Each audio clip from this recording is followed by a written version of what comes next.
आज के सवाल है बासमुंद से बीजेपी उम्मीदवार रूप कुमारी चौधरी से और उनके मुकाबले में उतरे हैं कांग्रेस के ताम्रध्वज साहू से।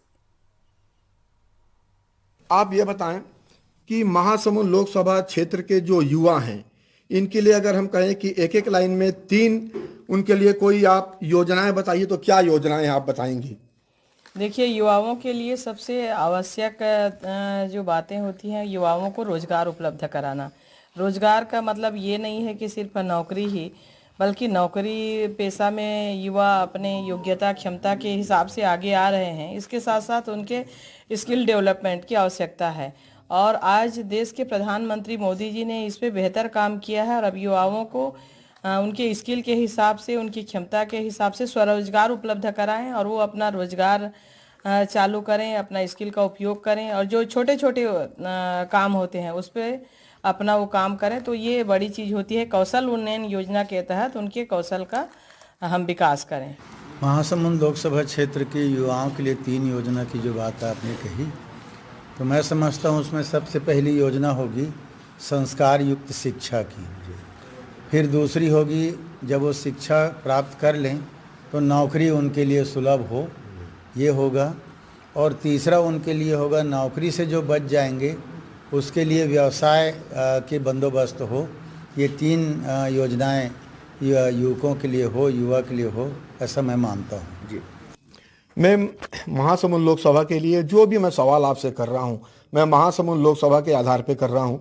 आप ये बताएं कि जो आप स्वयं महिला हैं और महासमुंद क्षेत्र की जो महिलाएं हैं, उनकी सुरक्षा के लिए और उनकी समाज में बराबरी के लिए क्या योजना है, क्या प्लानिंग है आपके पास?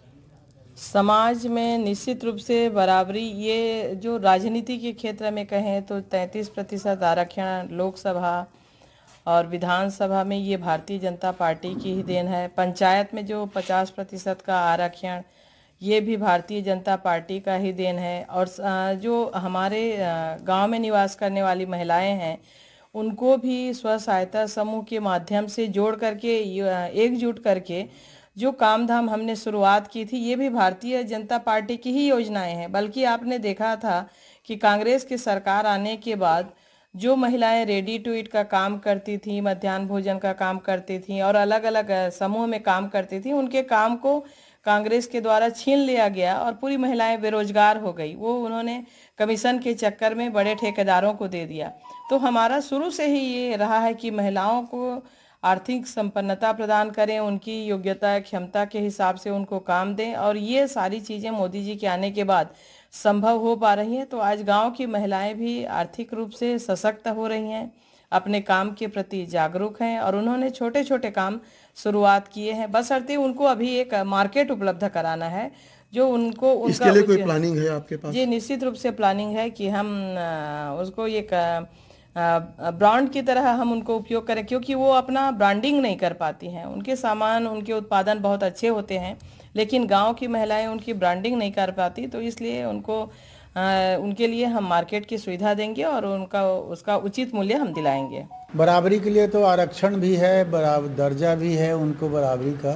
सुरक्षा की अगर बात करें, सुरक्षा की बात अगर करें तो सबसे पहली चीज़ तो है कि सामाजिक चेतना जरूरी है। जी, सामाजिक चेतना, महिला की सुरक्षा को लेकर अगर बात करें तो खाली महिलाओं के लिए क्यों, पुरुषों को ज़्यादा जागरूक, पुरुषों को ज़्यादा समझदार होना पड़ेगा महिलाओं की सुरक्षा के लिए। जी, अगर पुरुष वर्ग सही दिशा में चलें तो महिलाएं स्वयं सुरक्षित हो जाएंगी। अन्य कारण भी होते हैं कई, तो उन दृष्टिकोण को लेकर सबसे बड़ी चीज़ होती है सामाजिक जागरूकता, और वो होनी चाहिए। मेरा एक सवाल ये है कि छत्तीसगढ़ में कृषि आधारित अर्थव्यवस्था है, यहाँ कृषि प्रधान है, किसानों की संख्या सर्वाधिक है। यहाँ पे दोनों पार्टियां, छत्तीसगढ़ की दोनों पार्टियां, भाजपा और कांग्रेस, किसानों के हित की तो बात करती हैं, पर किसान लगातार संघर्ष करता नजर आता है। इन किसानों के लिए, इन किसानों के उत्थान के लिए आपके पास क्या योजना है? हमारे पास सबसे ज़्यादा आवश्यक है किसानों के लिए सिंचाई की सुविधा मुहैया कराना। और इसीलिए आपने देखा है कि हमारे सांसद आदरणीय चुन्नीलाल साहू जी के द्वारा सीकासेठ जलाशय की जो उलट के पानी है उनको बांधों में भरने के लिए उन्होंने नहर लाइनिंग के के द्वारा ला करके बांधों में भरने की योजना के लिए सरकार को आवेदन दिया था और सरकार इस पे काम कर रही है और उसके सर्वे के लिए वित्तीय स्वीकृति भी बजट में आ गया है। तो ये बहुत जल्द काम ये शुरू होगा। सर्वे का काम संपन्न होने के बाद ही शुरुआत हो जाएगी। और दूसरी जोंक परियोजना पे हमने ही काम किया था और जोंक परियोजना का काम पिछले 5 सालों में उस पर कुछ भी काम नहीं हुआ। तो किसानों के लिए आवश्यक है, हम जोंक परियोजना को भी पूरा कराएंगे। बसना सरायपाली का जो बेल्ट है वो काफ़ी ड्राई हो चुका है। तो हमारे पूर्ववर्ती सरकारों ने, भारतीय जनता पार्टी के, आपने अटल जी को भी देखा था, उन्होंने नदी से नदी जोड़ो अभियान एक शुरुआत की थी। तो इसी तरह हम अपने स्तर पे, अपने इस लोकसभा में हम कैसे पानी को स्थायी रूप से बचत कर पाते हैं ताकि वाटर लेवल हमारा ना सामान्य हो और किसानों को सिंचाई के लिए पानी भी मिले और पीने की भी पानी की कहीं कहीं किल्लत है और इसकी भी समस्या को दूर कर सकें। तो बारिश के दिनों में जो पानी हमारे पास आते हैं वो पानी व्यर्थ बह जाते हैं, उनके स्टोरेज के लिए आज आवश्यकता है कि हम वाटर स्टोरेज करें। इसके लिए आप काम करेंगे आगे? बिल्कुल, इसके लिए ही हम काम करेंगे। किसान संघर्ष रहा है, पर मैं समझता हूँ अब उतना संघर्ष किसान हमारे छत्तीसगढ़ का नहीं कर रहा है। भाजपा कहती जरूर है, करती नहीं है। पहले 2100 में धान खरीदने के बाद उन्होंने कहा खरीदा नहीं, बोनस देने की बात कही, दी नहीं, कर्जा छूटने की बात कही, माफ़ करने की करी नहीं। इसलिए किसान संघर्ष रहते रहे। छत्तीसगढ़ राज्य बनने के बाद 3 साल कांग्रेस की सरकार रही, फिर 15 साल तो बीजेपी की सरकार रही। उन्होंने किसान हित में कोई निर्णय लिया नहीं। अपितु जब हमारी सरकार बनी 5 साल पहले, तो हम लोगों ने जो निर्णय लिया 2500 में धान खरीदने का, पूरे 5 साल हम लोगों ने खरीदा, कर्जा माफ़ किया पूरा, उनका सिंचाई कर माफ़ किया, बिजली बिल आधा किया, किसानों के लिए सर्वाधिक किया। आज किसान खुशहाल है, आज किसान ज़मीन बेच नहीं रहा है, आज किसान के घर में पैसा है, किसान के हाथ में पैसा है। छत्तीसगढ़ का किसान अब संघर्षरत मैं समझता हूँ उतना नहीं है जितना 15 साल पहले था। आज अगर संघर्षरत नहीं है तो इसके पीछे क्या कारण मानते हैं आप? खुशहाल आप मानते हैं किसान को आज के डेट में? संघर्ष उतना नहीं है, थोड़ा बहुत तो रहता है। वो इसलिए कि कांग्रेस की सरकार पिछले 5 साल रही, उसमें किसानों के लिए सर्वाधिक काम हम लोगों ने किया और जितना काम किया उसमें सीधे सीधे किसानों के हाथ में, किसानों के खाते में पैसा डालने का काम हम लोगों ने किया, इसलिए किसान खुशहाल है। मैम, अगर स्वास्थ्य की बात करें तो महासमुंद लोकसभा 3 जिलों में बटा हुआ है। जैसा आप जानते हैं कि महासमुंद, गरियाबंद और धमतरी। अगर हम तीनों जिलों की बात करें तो स्वास्थ्य सुविधाओं को लेकर क्या प्लान है आपकी? क्योंकि ग्रामीण क्षेत्रों में जो स्वास्थ्य सुविधाएं आज भी चरमराई हुई हैं, तो इन तीनों जिलों में स्वास्थ्य सुविधाओं की जो दिक्कत है, इसके लिए आपके पास क्या प्लान है? देखिए, स्वास्थ्य को लेके कितना जागरूक है भारतीय जनता पार्टी की सरकार। एम्स जो रायपुर में, राजधानी में जो सबसे बड़ा hospital AIIMS Bharatiya Janata party की ही देन है। महासमुंद में medical college Bharatiya Janata party की ही देन है। धमतरी में आने वाले समय में मेडिकल कॉलेज की मांग की जा रही है, उस पर भी हम निश्चित रूप से आने वाले समय में मांग रखेंगे और वहाँ पे भी मेडिकल कॉलेज होगा, इसके लिए हम बात करेंगे।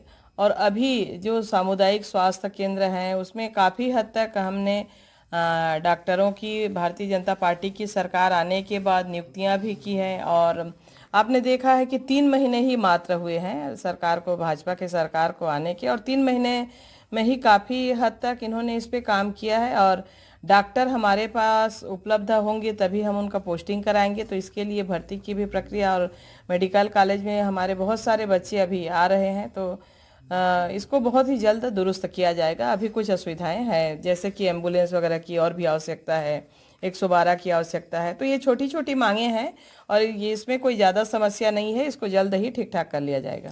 सांसद निर्वाचित होने के बाद महासमुंद लोकसभा क्षेत्र में जो हमारी कलेक्ट्रेट होता है वहाँ मीटिंग लेंगे, गाँव का दौरा करेंगे और उसके बाद जहाँ जहाँ स्वास्थ्य संबंधित बातें आएंगी उसका निराकरण करने की दिशा में सरकार से पहल करेंगे, चाहे वो राज्य सरकार हो चाहे वो केंद्र सरकार हो। स्वास्थ्य सुविधा बेहतर हो उसके लिए मैं समझता हूँ जैसे जिला लेवल पे बड़ी हॉस्पिटल है, ब्लॉक लेवल पे 30 बेडेड या सामुदायिक स्वास्थ्य केंद्र है, उससे नीचे जो पीएससी और मिनी पीएससी होता है उसका विस्तार किया जाना चाहिए। हर 8-10 गांव के बीच में एक पीएससी हो, हर 3-4 गांव के बीच में एक मिनी पीएचसी हो। एक प्रकार से ये कहा जाए सेक्टर, ब्लॉक के नीचे सेक्टर बनाएं और उन सेक्टरों में स्वास्थ्य सुविधा को मजबूत करें, मुहैया कराएं, तो पब्लिक को सुविधा मिलेगी, ऐसा मेरा मानना है। और मैं सांसद बनने के बाद पूरी कोशिश इसी दिशा में करूंगा। मैम, अगर क्राइम कंट्रोल की बात करें, क्योंकि महासमुंद लोकसभा एक वृहद क्षेत्र में फैला हुआ है, क्राइम कंट्रोल की बात करें तो छत्तीसगढ़ में जो बहुत बड़े क्राइम नहीं है, फिर भी छोटे छोटे क्राइम हैं। अवैध शराब के जो मुद्दे लगातार उठते हैं, जो नशीले पदार्थ के जो मुद्दे लगातार उठते हैं, तो इनके लिए भी कुछ योजना है क्या कि इस पे क्राइम पे कंट्रोल किया जा सके? अवैध जो नशीले पदार्थ हैं इन पे कुछ कंट्रोल किया जा सके, इसको लेके आपकी क्या योजना है?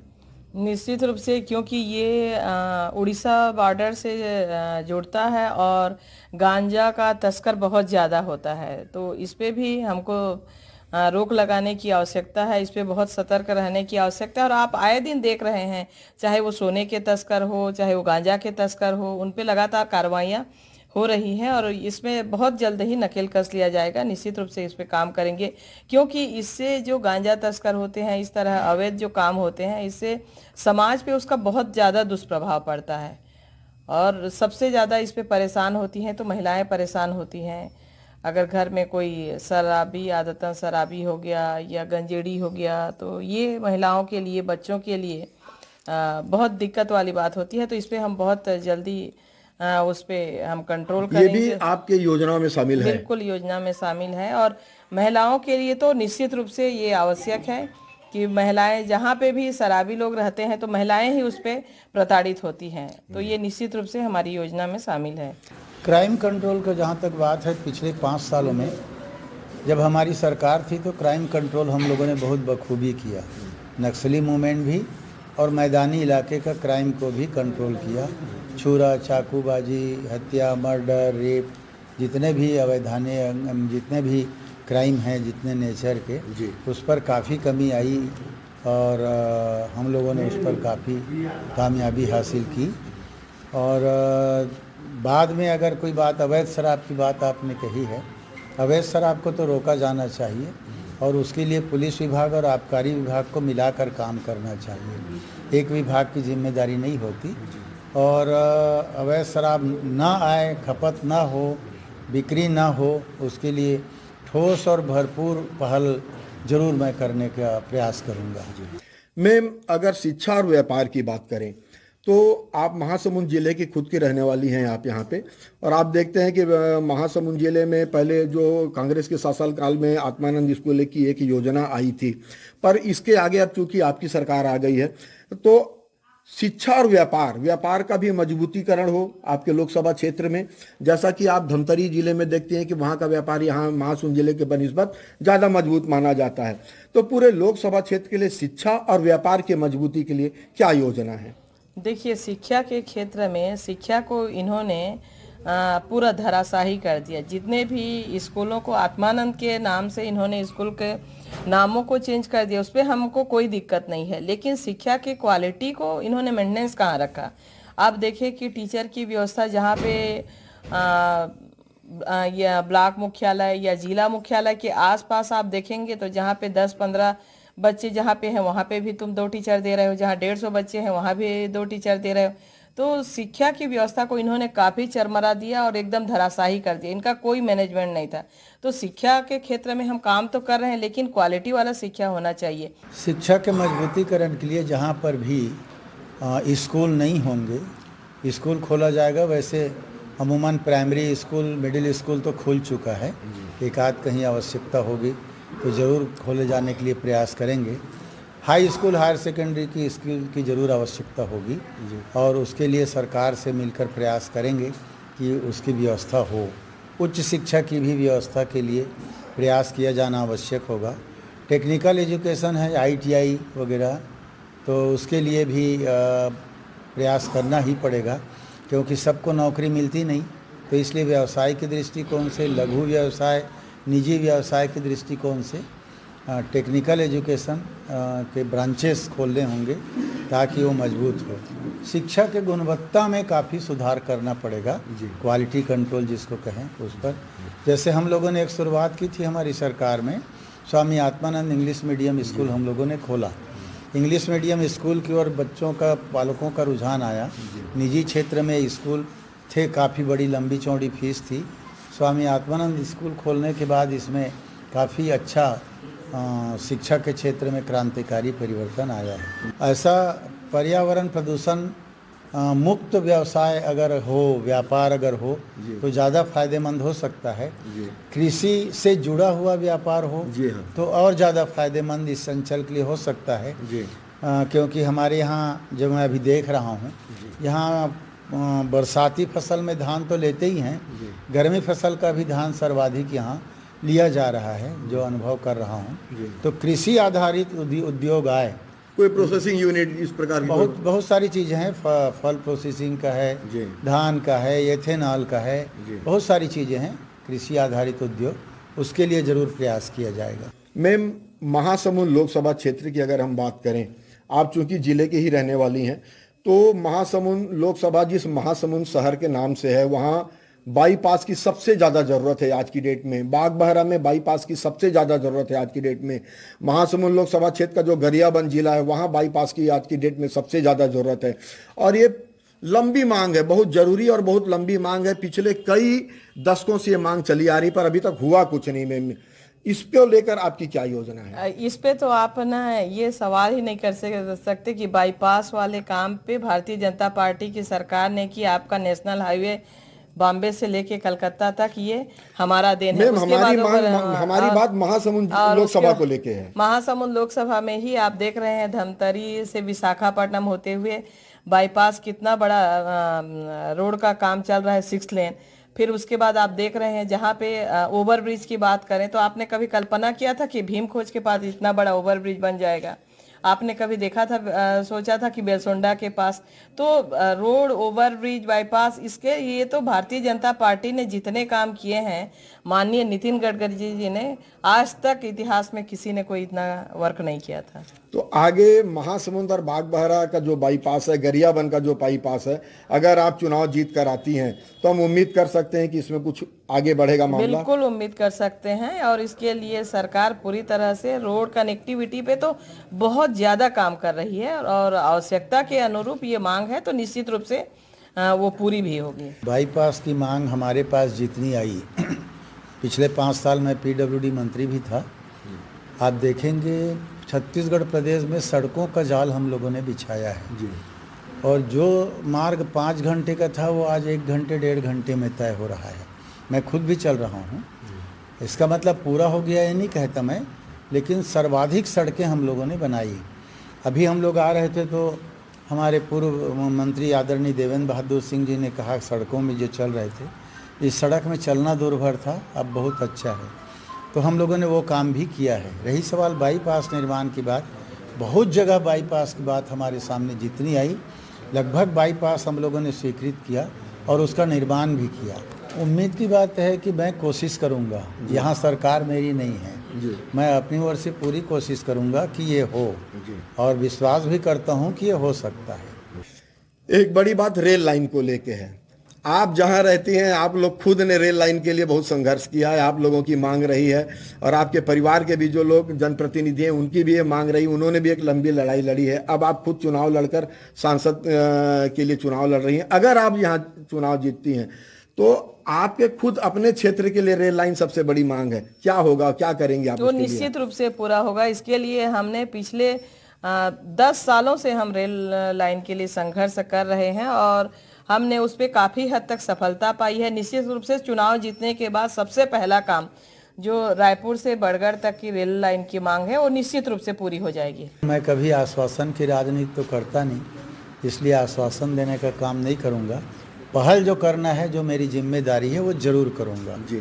रेल लाइन की बात अभी मेरे सामने आई है जी। तो मैं अपनी ओर से भरपूर कोशिश करूंगा संसद में बात उठाने का, रेलवे मिनिस्टर से बात करने का, और मुझे तो पूरा उम्मीद है कि इस बार हमारी सरकार बनने वाली है दिल्ली में जी। तो निश्चित तौर पर उसका अच्छे तरीके से पहल करेंगे। सिंचाई सुविधाओं का सबसे बड़ा अभाव सिंचाई सुविधाओं का है महासमुंद जिले में, और महासमुंद लोकसभा की बात करें तो एक लंबा भूभाग सिंचाई सुविधाओं से आज भी वंचित है। आप खुद एक बड़े किसान परिवार से आती हैं, आपका जो क्षेत्र है सिंचाई सुविधाओं से वंचित क्षेत्र है, महासमुंद जिला आज भी सिंचाई सुविधाओं के लिए तरस रहा है। तो ये किसानों से जुड़ा हुआ मामला है, जनता से जुड़ा हुआ मामला है, इसके लिए आप क्या करेंगे और ठोस बात आप बताएंगी कोई भी? जोग परियोजना अपने इस साइड बसना सरायपाली को जोग परियोजना काम को वृहद करके नहर लाइनिंग के माध्यम से लास्ट तक उड़ीसा बॉर्डर तक पानी ले जाना, ये अपना बड़ा काम रहेगा। और उसके बाद मैंने पहले ही कहा कि सीकासेर जलाशय के जो पानी है जो वेस्टेज जाता है उसको भी नहर लाइनिंग के माध्यम से लाके यहाँ के जो कई डैम है, चाहे कोडार हो चाहे और अपने अलग अलग बागबाहरा ब्लॉक में है, सरायपाली में, बसना में, तो उन डेमों को भरना, व्यर्थ पानी को बरसात की जो बह जाती है उसको स्टोरेज करना हमारे लिए सबसे ज़्यादा आवश्यक है। तो सिंचाई के लिए ये आवश्यक है। उसके अतिरिक्त आप देख रहे हैं पर्यावरण को लेके काम करना। पर्यावरण प्रदूषण इतना ज़्यादा है कि अपने को इस पे काम करने की आवश्यकता है, सोलर एनर्जी पे काम करने की आवश्यकता है। तब हम पर्यावरण को संतुलन को जब तक हम बना के नहीं रखेंगे तो इस तरह से हमारा वाटर लेवल दिनों दिन डाउन होते जाएगा। और अभी भी सरायपाली के कई ब्लॉक हैं, कई गांव हैं जहां पे दूसरे गांव से पीने के लिए पानी लाया जाता है, तो वहां पे भी लात नदी है, उस पे भी हम पानी को स्टोरेज करने के लिए हम काम करेंगे। तो वास्तव में स्टॉप डैम और पानी को स्टोरेज करने का काम सबसे बड़ा काम है और सिंचाई हमारे लिए बहुत आवश्यक है। और हम लोग यहाँ पे बहुत लोग किसानी पे ही निर्भर हैं। किसान के लिए सिंचाई की महती आवश्यकता होती है और पेयजल के लिए भी उसकी आवश्यकता होती है। तो जहाँ भी स्पॉट मिलेगा, चुनाव जीतने के बाद सर्वे करेंगे, कलेक्ट्रेट में मीटिंग करेंगे, सिंचाई विभाग के और कृषि विभाग के अधिकारी, फॉरेस्ट के अधिकारियों से चर्चा करेंगे, कहाँ पे बड़े बड़े पहाड़ियाँ हैं, कहाँ बड़ा जलाशय बनने लायक जगह है, वो सर्वे कराएंगे। सर्वे करने के बाद फिर जैसा अगला कदम होगा वो करेंगे। लोकसभा का जब से बिगुल बजा है आप गांव-गांव में प्रचार कर रही हैं, लगातार 24 घंटे आप प्रचार में लगी हुई हैं। हम आपसे ये जानना चाहते हैं कि अगर जनता के बीच आप जाकर वोट मांग रही हैं तो जनता आखिर आपको वोट क्यों दे? एक बड़ा सवाल है कि आप जनता से वोट मांग रही हैं तो आपको जनता वोट क्यों दे, ये आप संक्षेप में बताएं। जनता हमको इसलिए वोट देगी क्योंकि भारतीय जनता पार्टी में रहते, हम विधायक रहते, हमने अपना काम किए हैं विधानसभा में। चूंकि हमको विधानसभा में मौका मिला था और विधानसभा में हमारा काम को लोगों ने देखा है, सराहा है, उससे संतुष्ट हैं। आज के परिवेश में मेरे को लोकसभा का प्रत्याशी जो बनाया गया है, भारतीय जनता पार्टी के प्रति, देश के प्रधानमंत्री जी के प्रति और मोदी जी के प्रति लोगों का भरोसा है। विकास के मुद्दे को हम लेके जा रहे हैं, राष्ट्र के मुद्दे को लेके जा रहे हैं, तो निश्चित रूप से भारतीय जनता पार्टी के प्रति जनता का भरोसा, अटूट विश्वास है और विकास को ही देख के जनता हमको वोट देगी, भारतीय जनता पार्टी को वोट देगी। इसलिए जनता मुझको वोट देगी और मैं निवेदन करता हूं कि हम लोग आश्वासन की राजनीति नहीं करेंगे, हमेशा जनता के दुख सुख में खड़े रहेंगे, जनता से राजनीतिक नहीं पारिवारिक रिश्ता बनाकर चलेंगे, ज़्यादा से ज़्यादा समय जनता के बीच बिताएंगे, उनकी बातों को सुनेंगे और उनका निराकरण करेंगे, सरकार तक उनकी बातों को पहुंचाएंगे, हल कराने का पूरा प्रयास करेंगे। किसी भी प्रकार से घमंड अभिमान से कोसों दूर रहकर, गुटबाजी ईर्ष्या से कोसों दूर रहकर जनता से अपनेपन का एक रिश्ता बनाकर काम करेंगे। इसलिए जनता विश्वास कर रही है और मुझे वोट देगी और मुझे ही अपना सांसद चुनेगी।